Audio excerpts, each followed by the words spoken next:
Hey there, and welcome. You've heard the term artificial intelligence, or AI, a million times, right? It's in your phone, it's in your car, it's pretty much everywhere. But here's the thing. AI isn't just one single thing. It's this huge, complex world, and today, we're going to break it all down.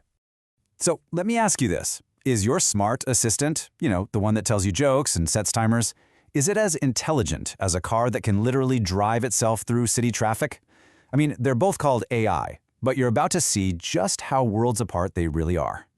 So, let's start at the very beginning. At its heart, AI is really just this big idea of making non-natural systems, things that we humans build that have the ability to understand or even think.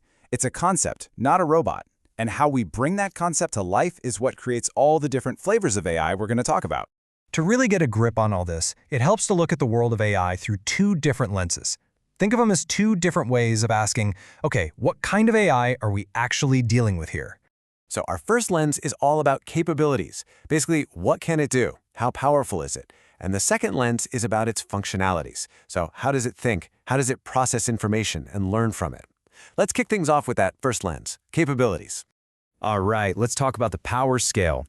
This way of classifying AI is all about its raw ability. We're talking about a spectrum that goes from an AI that can do one super simple thing all the way to something that could, theoretically, be smarter than all of us combined. On this scale, you've really got three main levels. We start with what's called narrow AI. Then we move up to the idea of general AI, and at the very top, we have the totally mind-bending concept of super AI. So narrow AI, which sometimes gets called weak AI, is basically everything we have right now. It's all around us. And the key thing to remember here is that it's a specialist. It's built and trained to do one specific job and do it really, really well. And chances are you use this stuff every single day without even thinking about it. Your voice assistant, the facial recognition that unlocks your phone, the algorithm that tells you what movie to watch next, yep, that's all narrow AI. It's incredibly powerful, but it can't step outside of that one little box it was designed for. Now, the next big step up the ladder is general AI, or strong AI. And this is still pretty much in the realm of science fiction. We're talking about a machine that has the same level of intelligence as a human, one that could learn, understand, and use its brain power to solve any problem you throw at it, not just one specific task. But let's be super clear, we have not built this yet.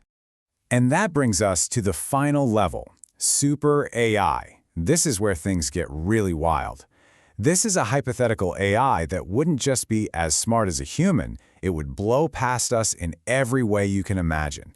We're talking creativity, problem solving, even social skills.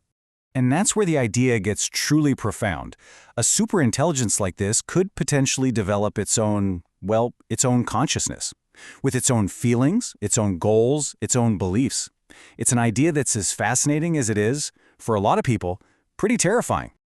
Okay, so that was the power scale. Now, let's put on our second pair of glasses and look at AI through the lens of functionality. This isn't about how smart an AI is, but how it works. You can almost think of this as the evolutionary ladder of a machine's mind. And this journey has four key stages. The first two actually exist today: reactive machines and limited memory. The other two are still on the horizon, things we're working towards: theory of mind and the ultimate destination, self-awareness. This table really nails the big difference in the AI we have right now. On one side, you have reactive machines. Think of the chess program Deep Blue. It only sees the board right now and makes the best move. It has zero memory of the past, so it can't learn. On the other side is limited memory AI, like what's in a self-driving car. This kind can look at past data to make better decisions in the moment. It learns from experience, even if that memory is pretty short. So, what's the next big jump? Well, that would be something called theory of mind AI. This is a future kind of AI that could actually understand that people have thoughts, beliefs, and emotions, and that those things drive our behavior. It wouldn't just be crunching numbers, it would be understanding feelings. And you see, this leads to a really deep question, doesn't it? If a machine gets so good at understanding our emotions that it can respond perfectly, is that the same as it actually feeling empathy? Or is it just the world's best actor? The final stop on this journey is self-aware AI. This is exactly what it sounds like. An artificial intelligence that has become conscious. It wouldn't just understand your feelings. It would have its own feelings, its own consciousness, its own I. And that really is the key. For many researchers in this field, self-aware AI is the North Star, the ultimate, maybe far-off goal. It's the point where a machine stops being just a really sophisticated tool and becomes a truly sentient being.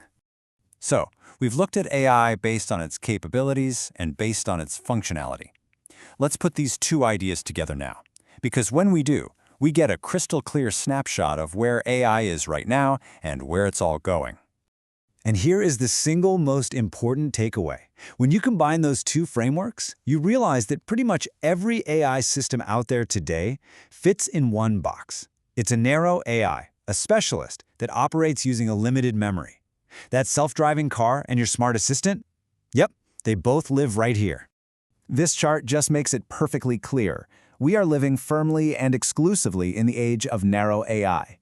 General AI and super AI, they are fascinating, incredible ideas, but for now, they are still just ideas on a distant horizon. And that's really what this is all about. We've mapped out the journey AI is on, from these very specific tools we use today to potentially self-aware beings in the future.